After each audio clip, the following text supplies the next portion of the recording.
Hello students, today we are going to discuss applications of inductive effect. Now inductive effect is a permanent effect which is caused due to electronic displacement, especially the electrons of sigma bond towards more electronegative atom, and remember inductive effect is a permanent effect.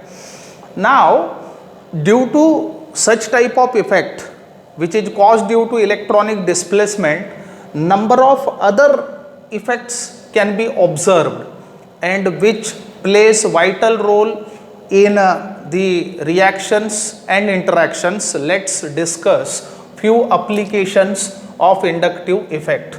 So very first application to be discussed is the effect on bond length. Now remember, what happens due to inductive effect? Due to inductive effect, the electronegative atom attracts shared electrons towards itself and acquire partial negative charge and leaving other partner partially positive charge. So due to this, polarity is created, and remember, due to polarity, percent of ionic characters seems to get increased in the bond. Remember, so very first thing, due to inductive effect, percent ionic characters in the bond increases, and due to this, another very important thing is the strength of the covalent bond get increased also, and most importantly, the decrease in the length of the bond can be noticed also. So remember, greater the magnitude of inductive effect in a specific bond, shorter will be the length of that bond. Now let's consider few examples for that. Now consider methyl iodide. In this case, we know very well that iodine is more electronegative than carbon. So shared pair get attracted towards iodine, and as far as the length of this bond is concerned, it is found to be 2.14 angstrom unit. Now consider another example of what? CS3Br. Now we know very well that bromine is more electronegative than iodine, so it can attract electrons even more forcefully than iodine do. So this would acquire partial negative, leaving carbon partially positively charged. So clearly it suggests that the magnitude of inductive effect in this case is greater comparatively than this one. So the bond length of this bond is 1.94 angstrom unit, which is shorter than this. Now let's consider another example of methyl chloride. Now we know very well that chlorine is even more electronegative than bromine, so it tends to attract electron pair towards itself even more forcefully. So as far as the bond length of CCl bond is concerned, it is found to be 1.78 angstrom unit, which is again shorter than these two.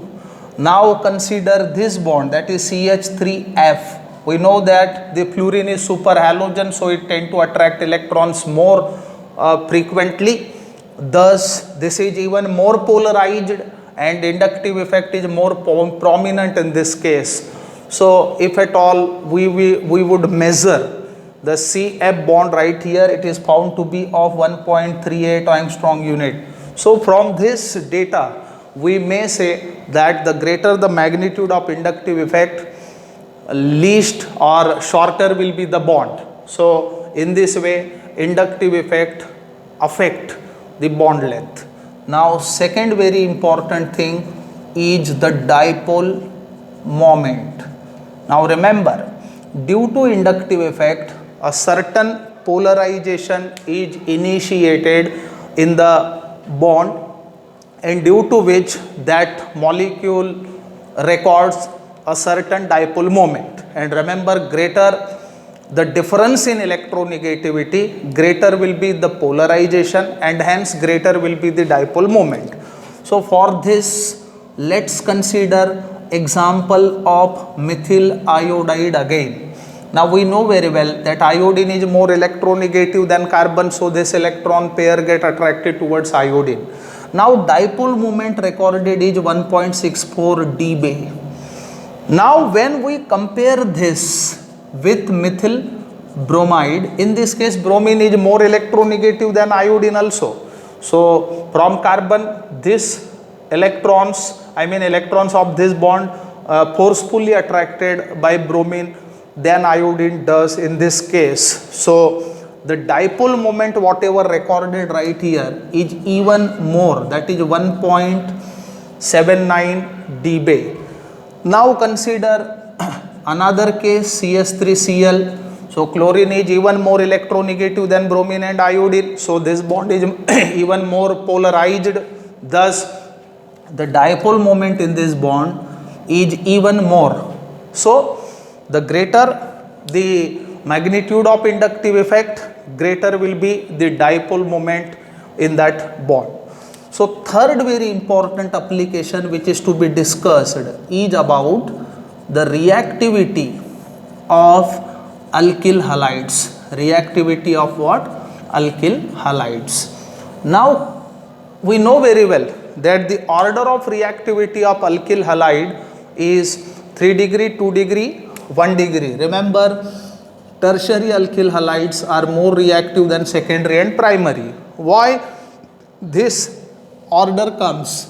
So take a look at these examples. Now consider methyl chloride. In this case what happens? Hydrogen we know very well the means what, the plus I or minus I effect of hydrogen is very less as compared to the other groups.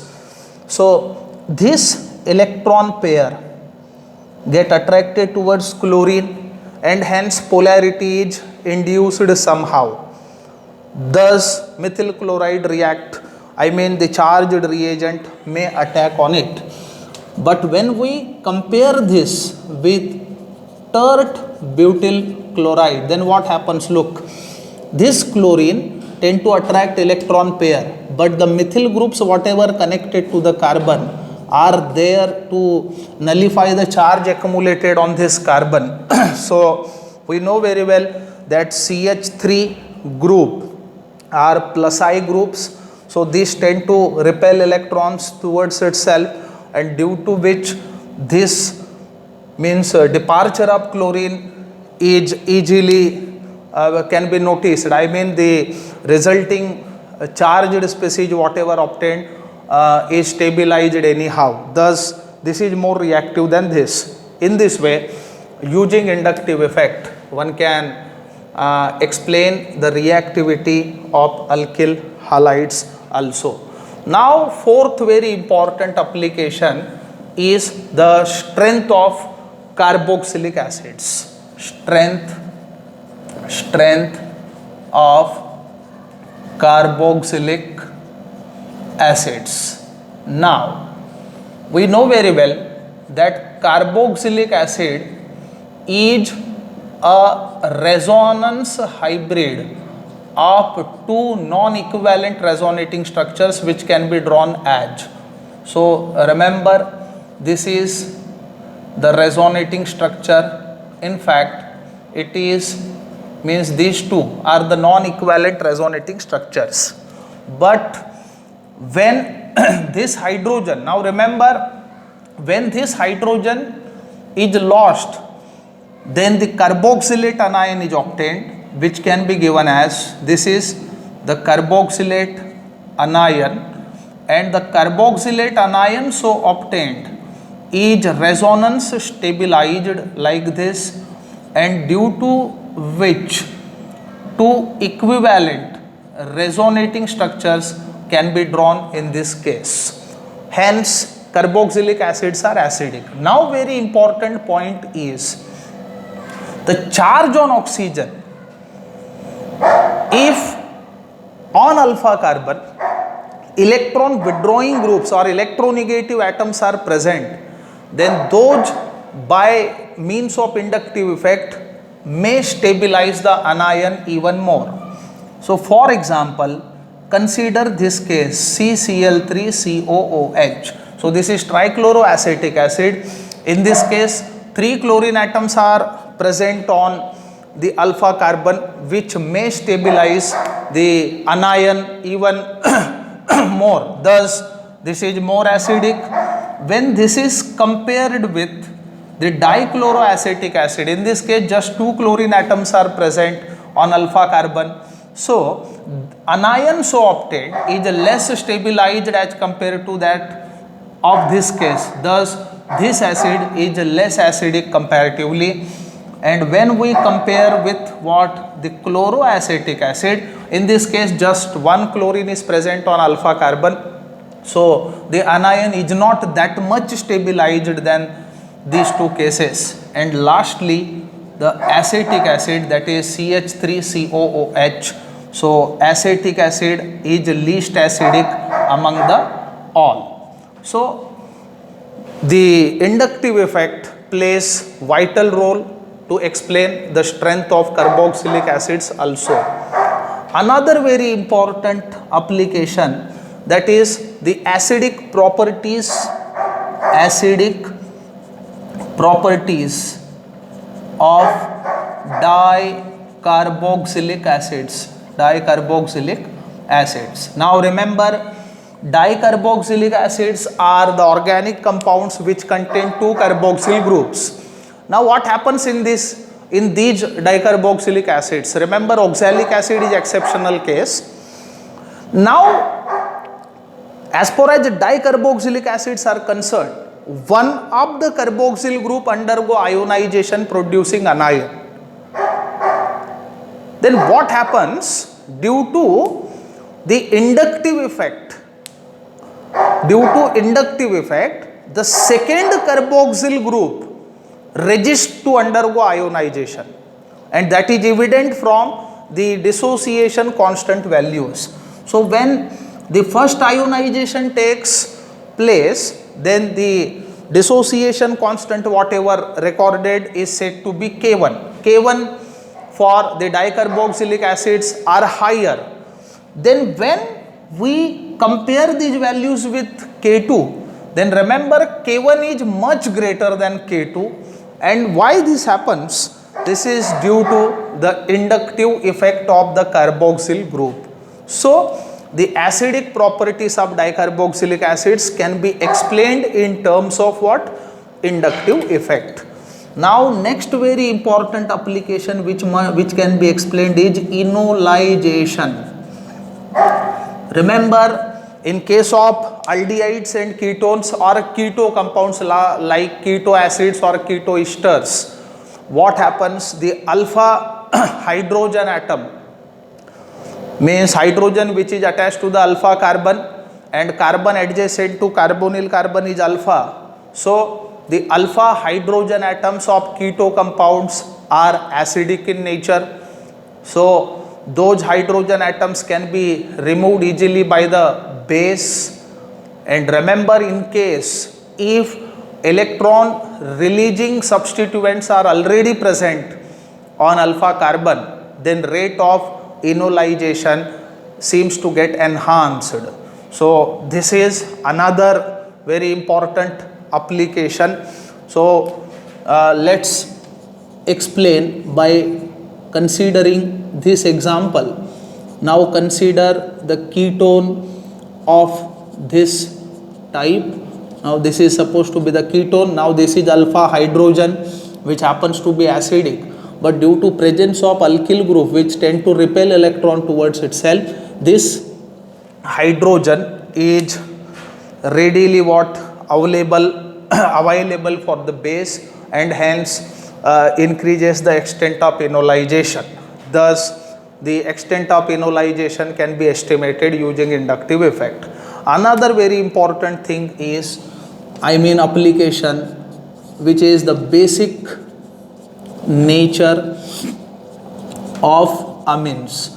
We know very well that amines are the derivatives of ammonia, As far as primary amines are concerned, that can be represented as RNH2, secondary amines as R2NH, and tertiary amine by R3N. Now we know very well that nitrogen has lone pair of electron, and lone pair on nitrogen can be donated easily. So by donating the pair of electrons, amines act as the Lewis bases. Now remember, due to presence of the alkyl groups, we know very well that alkyl groups are electron releasing groups. So as alkyl group repel electron towards nitrogen, this lone pair on nitrogen becomes available for donation more easily.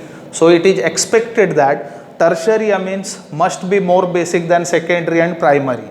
But this won't happen in all cases. Why? Because as far as basic nature of amines are concerned, number of other factors are also affect the basicity. Thus, in most of the occasion, order of basicity is found to be 2 degree, 1 degree, 3 degree. So anyhow, inductive effect is one of the means to explain the basic nature of amines. Now, next very important application of inductive effect, that is 8th application which can be explained, is the formation of esters. Now we know very well that esters can be better prepared starting from the derivatives of carboxylic acids.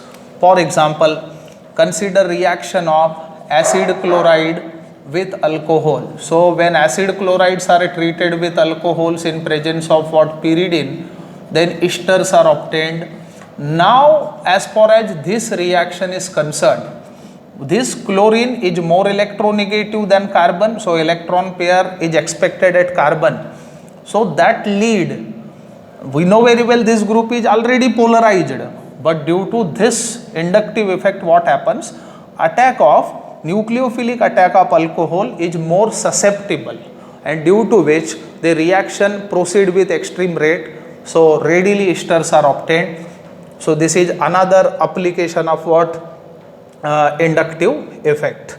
And lastly, one thing which can be said, that the aromatic substitutions,